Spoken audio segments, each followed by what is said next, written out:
G'day guys, Joseph Official here for another video. Now today, if you want to come to Australia after COVID-19, now here are both our top 10 tourist attractions. So do you want to go first? Thanks, Joso. And yes, I will. My number one, even though I am a Victorian, is Sydney Harbour. It's got the Opera House, it's got the Harbour Bridge, and as I may have said in the previous video, if you could surgically remove the harbour there, it's absolutely beautiful. The sailing boats is everything. Number two is close to the easternmost part of the east coast of Australia, which is Byron Bay. Beautiful beaches, lovely holiday resort. You can, if you want to go in the mountains, you can have a few funny cigarettes. They seem to give them out way up there. Number three is the Gold Coast, southeast Queensland, bit short of Brisbane, near the New South Wales border. They have theme parks, lots of fun things to do, great beaches. Yeah, they certainly do, Joso. And there's even places where you can get your hair cut if you're a young guy with girls with bikinis. Number four is fantastic. Number four, you go to further north of Brisbane, go to a place called Hervey Bay. And Hervey Bay, you can only do this certain times of the year in the Australian winter, where it's still pretty hot in Queensland.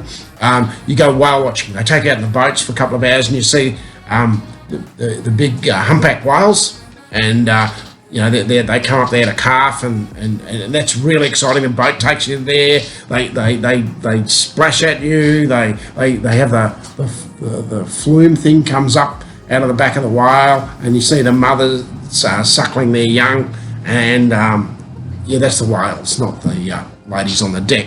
Okay, number five. We move back down to home state of Victoria, Wilson's Promontory. Wilson's Promontory, look at the map and you look at that bit of water between Tasmania and Victoria. There's on the right-hand side of Victoria, there's a promontory, a headland that comes down. It's pretty big. It's got a great national park there, and particularly there, very close to the centre of Wilson's Promontory, is a beach called Squeaky Beach, and it actually does squeak. So when you walk on, it goes, and if you're a bit lighter than that, it still goes. Right. Number six is a town called Halls Gap in the Grampian Mountains in Western Victoria, some of the oldest mountains in the world. And actually, viewers, that's actually a place where you can see kangaroos in the main street of the town, Halls Gap. Right. Number seven, we get on a plane or a boat and we go to Taswegia. I'm in Tasmania.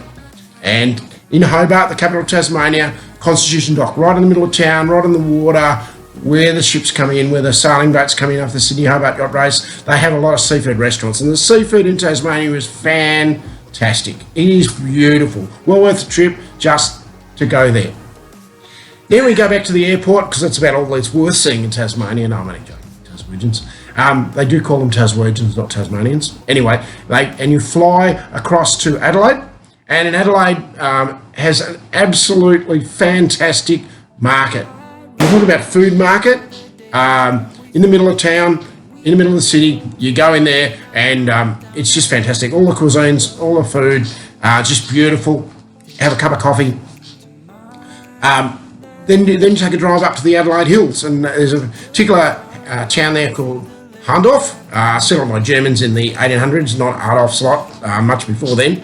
And it's not like Argentina or anything. They're very nice people up there, and that's just absolutely beautiful. Again, you can have some coffee, have some German sauerkraut, or some bit of German sausage, and then you come back to Adelaide after a nice weekend. There's a couple of wineries around Adelaide as well, quite famous.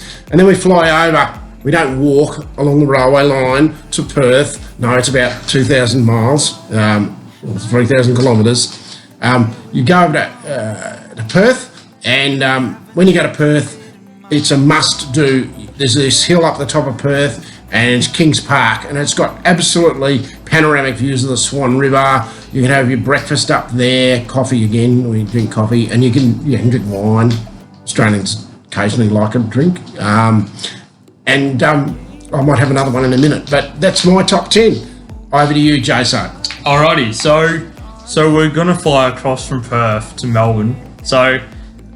Eureka Skydeck. So it has 88 floors, It's really, really good, and you can see probably, if I remember rightly, 363 degrees throughout the whole of Melbourne, and it's really good. And they also have this annual race with 88 flights of stairs where there's people that are walking up, racing each other. So yeah, the next is Great Ocean Road.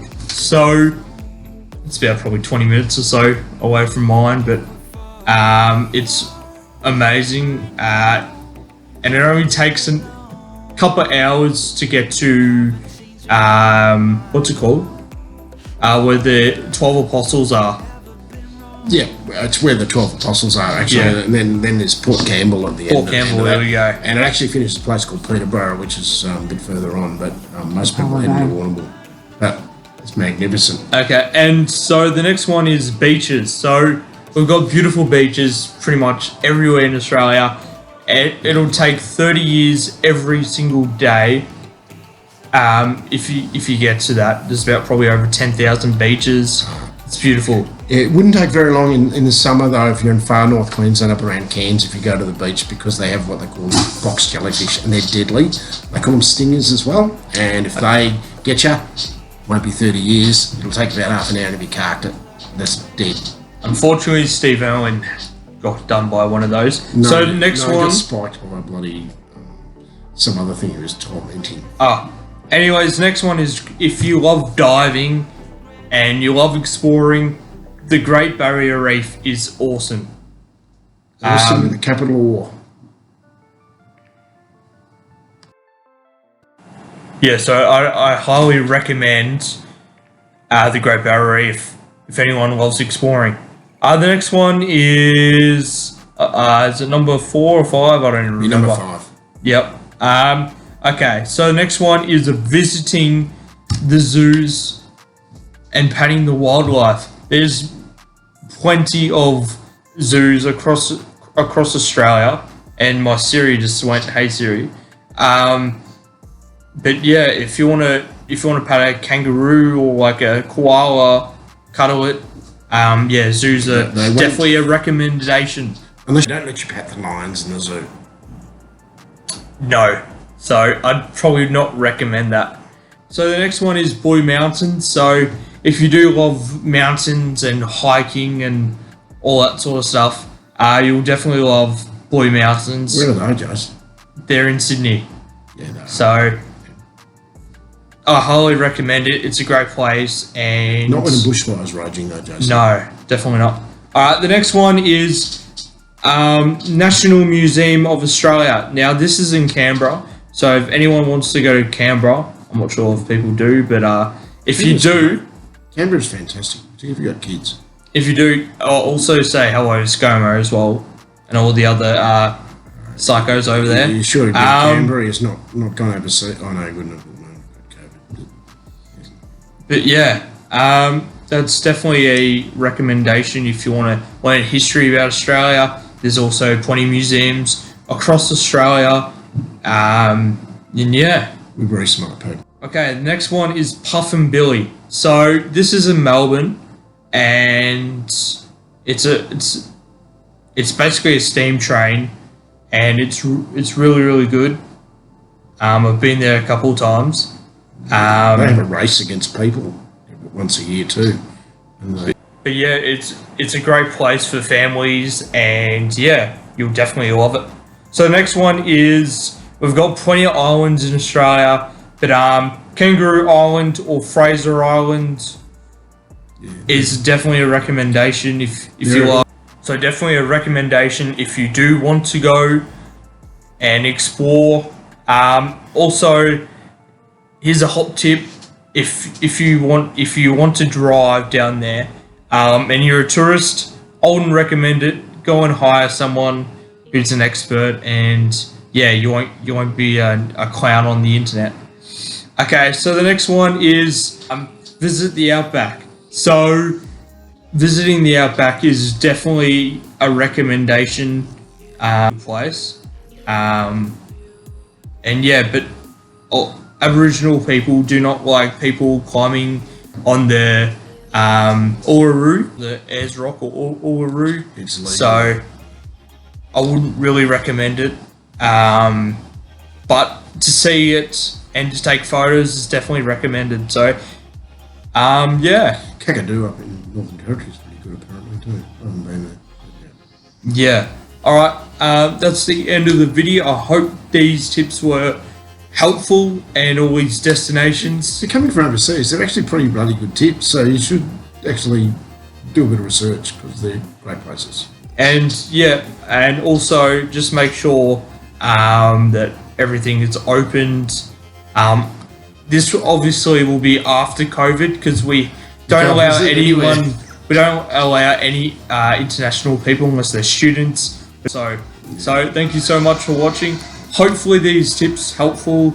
If you have any feedback or comments or anything like that regarding to Australia, please let me know in the comments below, and I'll try and answer them to the best VCAL ability. That was meant to be a joke. So yeah, that was hilarious. Sorry, that was bad. I'm laughing inside. Okay, that's the video. Thank you so much for watching, and see you in the next one. Peace. Beauty.